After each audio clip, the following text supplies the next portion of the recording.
پښتو کې وایي د رجب میاشت خو تیره ده، الله مونږ له برکت ور واچوي د شعبان په میاشت کې، او الله مونږ رمضان ته روغ ورسوي. دا ډیره قیمتي او مبارکه میاشت او بیا دې پسې د رمضان المبارک میاشت، هغه ډیره قیمتي میاشت را روانه ده. او نن چونکې نن د شعبان د میاشتې 14مه ورځ ده او شپېله 15مه شپه ده. نصف شعبان چې ورته وایي، د شب برات شپه چې ورته وایي، هغه نن شپه ده. نصف شعبان او زنانه ورته د شو قدر شپه وایي، هغه شپه چې ده هغه نن شپه ده. نصف شعبان دی، نن د میاشتې 14مه ورځ ده. د دې شپې دا نننۍ شپه چې کومه را روانه ده، په احادیثو کې ډیر فضیلت د عبادت راغلی دی. ډیرو روایاتو کې د دې شپې د عبادت فضیلت راغلی دی، او ډیره مبارک او یو قیمتي شپه ده. د نورو شپو په نسبت دې ته فضیلت حاصل دی. نو دې شپه کې عبادت پکار دی، اسې نه چې دا شپه رانه اسې لاړه شي. او دې شپه کې رب العالمین ډیر خلق بخي، الله د بخنې اعلان کوي او خلق بخي. ډیره قیمتي شپه ده. حدیث مبارک کې راځي، دې شپه کې د الله اواز کوونکی یو منادي آواز وکړي. آواز وکړي یو منادي آواز کوونکی، وایي آیا شته دې څوک بخنه غوښتونکی؟ الله وایي چې زه یې وبخمه. څوک بخنه غوښتونکی شته چې وایي بخمه؟ څوک مصیبت زده شته دی چې مصیبت ترې نه لر کمه؟ نو څوک بخنه غوښتونکی شته چې وایي بخم؟ څوک مصیبت کې اخته شته چې مصیبت ترې نه لرې کم؟ د الله منادي په دې شپه باندې آواز کوي. نو ډیره قیمتي او مبارکه شپه ده چې مونږ او تاسو عبادت کې صرف کو. او داسې خاص عبادت پکې نشته دی، خو پکار ده چې تلاوت پکې م وکړو، نوافل پکې م وکړو، ذکر و اذکار پکې هم وکړو، چې عبادت پکې ډیر وکړو چې دا شپه رانه اسې لاړه نشي. دا ډیره مبارکه او قیمتي شپه ده. د عبادت ډیر فضیلت په احادیثو مبارکو کې راغلی. نبی کریم صلی الله علیه وسلم یوی قبیلی نوم واغستو، وی د دغی قبیلی د ګډو بیزو مره خلق الله په دې شپه کې بخي. نو د فضیلت د عبادت د دې شپې چې دی هغه د ګڼو احادیثو نه ثابت دی. او بیا پسې سبا 15مه ورځ ده. نو هر چې د سبانۍ ورځې روجه ده د شعبان، د نصف شعبان 15مه چې ده، دا روجه چې ده دا نه فرض ده او نه واجب ده او نه سنت ده. البته کو دا سړی دا روجه اونیسي په دې بنیاد چې دا د میاشتې 15مه ده، او نبی کریم صلی الله علیه وسلم به په هر میاشت کې 3 روجې نیولې: 14مه، 14مه، 15مه. دې ته ایام بیز وایي. دا 3 روجې چې دي د دې نیول سنت دي. نبی کریم صلی الله علیه وسلم به دا روجه د هر میاشت کې دا 3 روجې نیولې. نو کو سړی سبانۍ روجه نیسي، په دې نیت دې اونیسي چې دا د ایام بیز روجه ده او د میاشتې 15مه ده. او نبی کریم صلی الله علیه وسلم بم 14مه او 14مه او 15مه روجې نیولې. نو په دې نیت چې سړی اونیسي نو بهتره ده. او که یو سړی روجه ونه نیوله په دې ورځ باندې، نو هغه ته طعن ورکول او هغه ملامته کول چې نن دې ولې روجه نه ده نیولې، نو دا داسې لازمي خبره نه ده.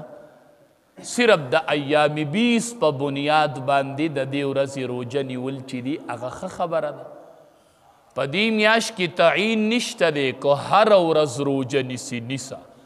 حدیث مبارک کې راځي په دې میاشت په نبی کریم صلی الله علیه وسلم ډېرې روجې به یې په دې میاشت کې نیولې. نبی کریم صلی الله علیه وسلم ما سیوا د 2 روجو نه 28مه روجه به نه نیسي د دې میاشتې او د 29مې د دې نه حدیث کې ممانعت راغلی دا 2 روجې به نه نیسي د دې میاشتې ځکه ورځ نیمه پس پسې د رمضان روجه ده نه چې تا روجه نیولې نو خلق به وایي چې د میاشت د رمضان شروع شوې ده نن ده او که سبا ده نو 28مه او 29مه به د دې میاشتې نه نیسي نور کو په دې میاشت کې څوک هره ورځ روجه نیسي نو امام الانبیا به په دې میاشت کې ډېرې روجې نیولې خو ګورې د 15مې نه په اخوا به په دې نیت روجه نه نیسي چې زه رمضان له تیارې کوم په دې نیت به یې نه نیسي چې دا زه رمضان تیارې کوم د هغې په تیاري کې نیسم نه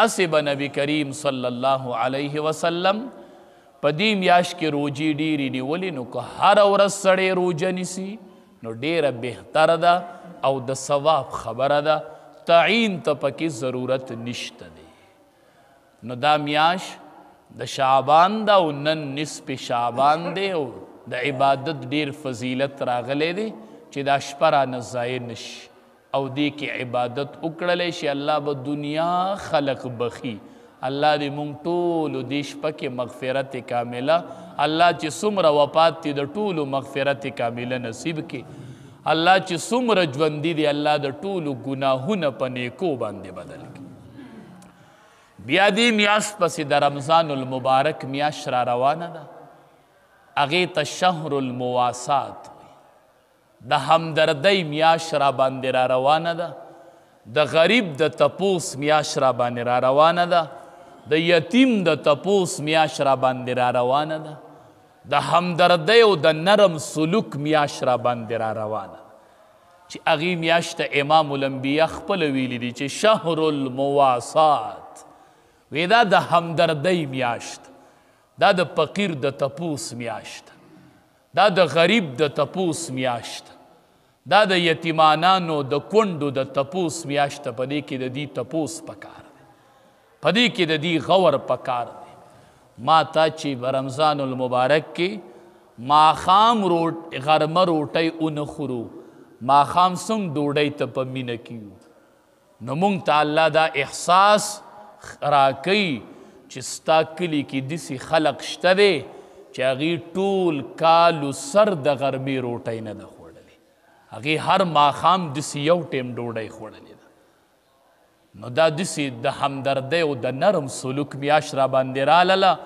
چې څومره نرمي او همدردي رانه کیدی شي نو د رمضان المبارک په میاشت کې مثال قایم کو مثال عثمان ذوالنورین رضی الله تعالی عنه د به وی 3 خبرې ما ته ډېرې خوښې دي بربنډو له کپړې ورکول په وږو باندې ډوډۍ خورول او د قرآن کریم تلاوت کول دا 3 خبرې په رمضان المبارک کې ډېر خوند کوي وږو له ډوډۍ ورکول او بربنډو له کپړې ورکول او د قرآن کریم تلاوت کول دا په رمضان المبارک کې دا عثمانی صفات دي دا ډېر خوند کوي چې په رمضان المبارک کې په سړي کې دا ړه نرم شي او په خلقو باندې ترس پیدا شي ترس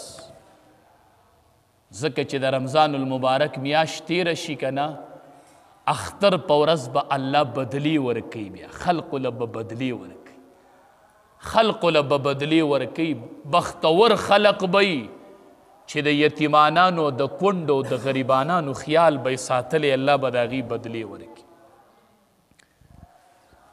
د اختر شپی اکثر ستا بچې رواني ټیلر نه خپلې کپړې راوړي 2-3 جوړې راغستې را روانې کړي راوړي کور ته دې کې ماشوم کور ته راشي یتیم مور ته وایي مورې ما پلانکې ماشوم ولیدو هغه خو ځان له د اختر جابې جوړې کړې وې اوس په لاره را روانو کور ته یې راوړې نو زما جوړه نو مور ورته وایي بچیه ته جوړه مه غواړه اخو ماشوم دی وی مورې زما اختر نشته وی ستا اختر شته دی خو د هغې پلار شته او ستا پلار نشته نو ته سیالي مه کوه د خلقو سره نو اخو ماشومي اخو پوهیږي نه نو هغه ماشوم وایي یا الله چې تا اختر راوستو نو ما نه د پلار ولې اغستو. دا په دغه شپه ډېرو غریبانانو ته دا احساس کیږي، دا ډېرې اوښکې په دغه شپه تویږي او په تا اختر یې، ته په درنه کې تا ته احساس نه کیږي. ډېرې اوښکې په دغه شپه توی شي او ډېر پریادونه وشي، ډېر پریادونه وشي.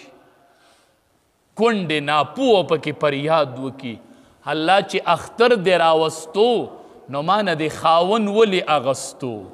دا پریادونه وشي په دغه شپه باندې، دا اوازونه ستا د ګاونډ نه اوچت شي، دا ستا د کلي نه اوچت شي او ستا په محله کې اوچت شي. او مونږ سی چل کو ځان له 2 او 3 جوړې کو، 3 او 4 اختر له جوړې کو. اختر په ورځ مبارک شه، نوې کپړې دی مبارک شه، روجې دی مبارک شه، تراوی دی مبارک شه. دا اختر د یتیم اختر نه دی، دا د غریب اختر نه دی. نو چې غریب لم د ځان پشان کپړې والا چې خلق هغه لم مبارکي ورکي چې اختر دی مبارک شه او دا نوې کپړې دی مبارک شه. ځان سره غریب په یو صف کې ادروا، اختر کې ځان له د غریب له د ځان پشان یو شان جامې والا. زه به تاله اله د اختر مبارکي درکما چې ته 3 جوړې الې نو چې ته یوه والې، او دا 2 یتیمانانو له والې او غریبانانو له والې، او هغه د سره د اختر په ورځ په مانځه کې ودرېږي او منځو کې او الله ته دعا وکړي چې یا الله، یا الله دله نن بدلې ورکې، د نن زمونږ اختر د مالدارانو د اختر سره برابر کو. دا خو د تپوس میاشته د غریب، مونږ به یې کله تپوس کوو؟ دروازې وټکوئ په دې میاشت کې، کونډې وګورئ، یتیمانان وګورئ، غریبانان وګورئ او دروازې ورله وټکوئ. او د مخکې نه 2 کنۍ یوه جوړه هر سړی په ځان لازم کوي چې زه به را روان اختر کې یوه جوړه یو غریب له جوړوم، یو یتیم له به جوړوم او یو فقیر له به جوړوم. اختر کې به یو غریب د ځان سره برابروم په دې را روان اختر کې. دا به زه کوم په را روان اختر کې ځان سره به غریب برابروم. نو د یوې جوړې وس د چا نشته. نو چې د هر کلي مالداران صاحب استطاعت خلق یو غریب او یو یتیم له جوړه کی، او دا بچې د اختر په ورځ جامې واغوندي او دې خوشحالي منو کی. دا به څومره ښکلې خبرې. دا یوازې ستا د بچو اختر دی، دا د غریبانانو اختر نه دی، دا د یتیمانانو اختر نه دی. او مونږ به د رمضان المبارک ماښام چې روژه ماتي ته کینو په دې لږ سوچ کوئ. سوچ مونږ ته 3 قسمه شربت پروت دي، دا قسم دی، دا قسم دی، خوندونه پکې ګورو. یو وی ما لرو حفظه وکه، بل وی د غوړې شربت خوږي. خوندونه ماښام په شربتو کې ګورو.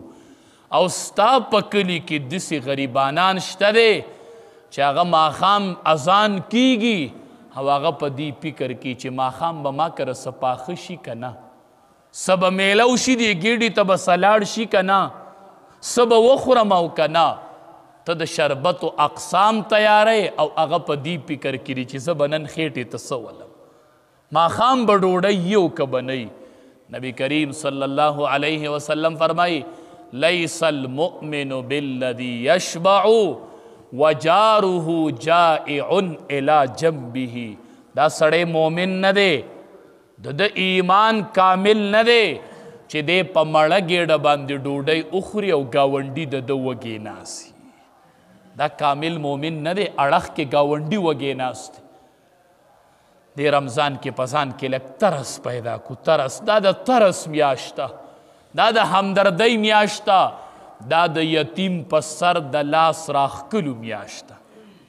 حدیث مبارک کې راځي نبی کریم صلی الله علیه وسلم فرمایي چې وی چا د یتیم په سر باندې داسې لاس کېښود، لاس یې پې قدرې کېښود او لله، شرط داو چې دا خالص د الله د رضا دپاره، چې د ده په سر لاس ځکه ږدمه چې الله رانه رضا شي.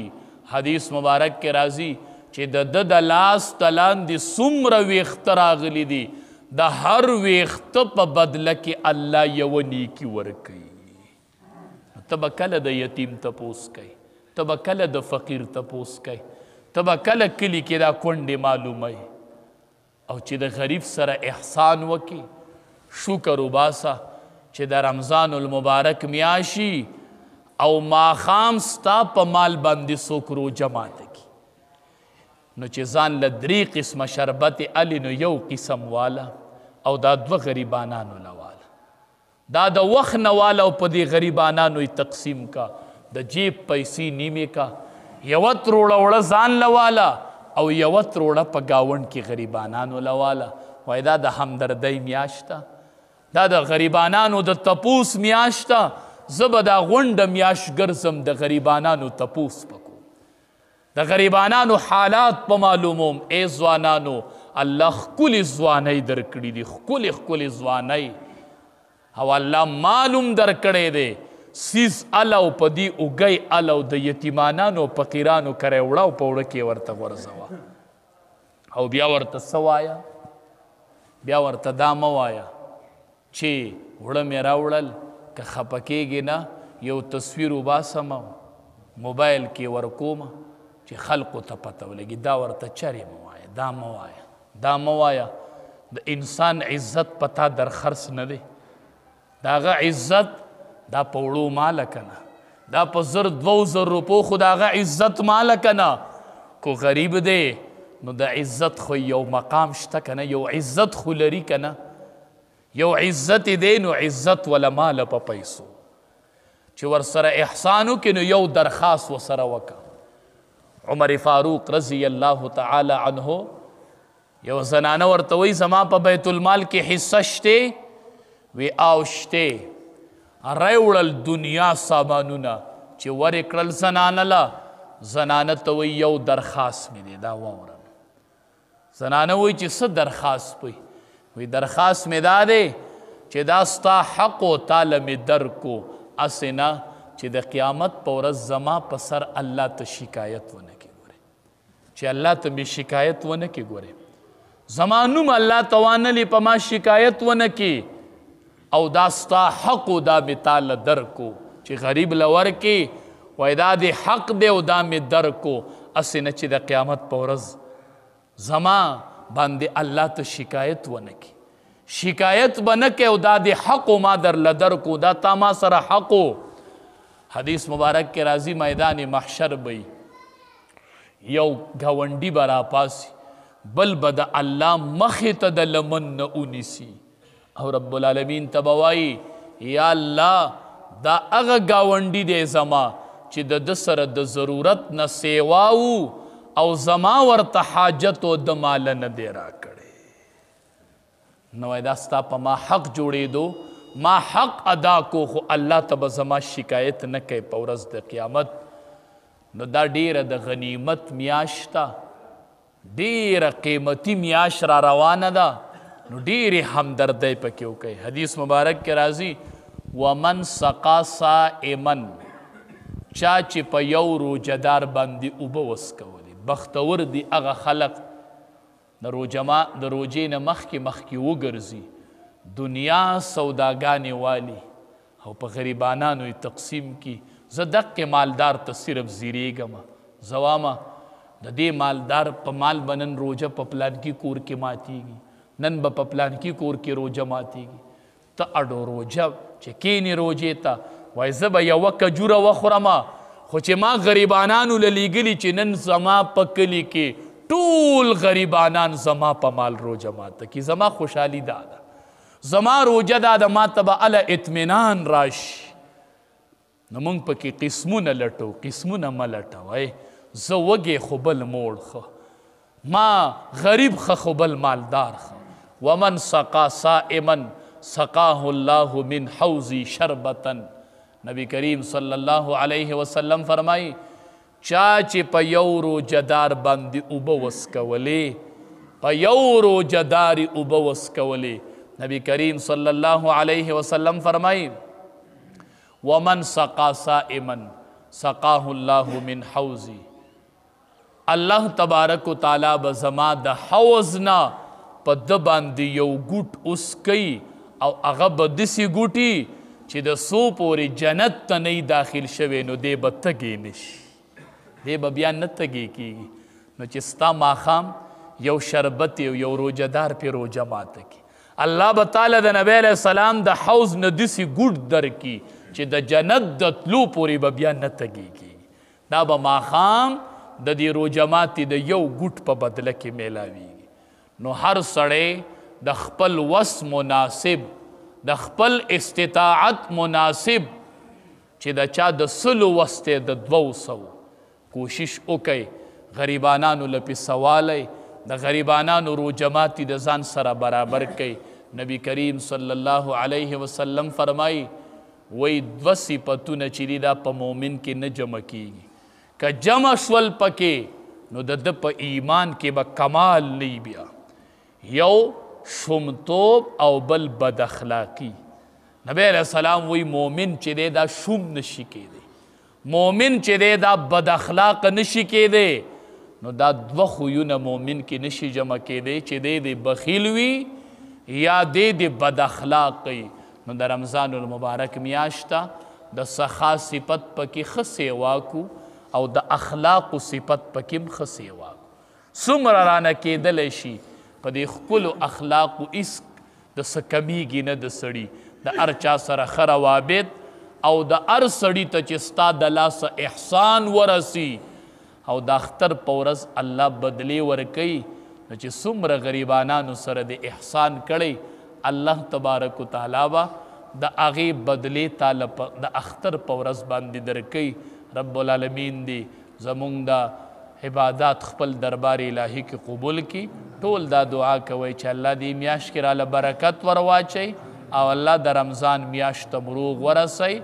نن د شب برات شپه ده، ټول ښه عبادت وکئ، کوشش وکئ، د عبادت ډیر فضیلت راغلی دی. رب العالمین دې د عمل کولو توفیق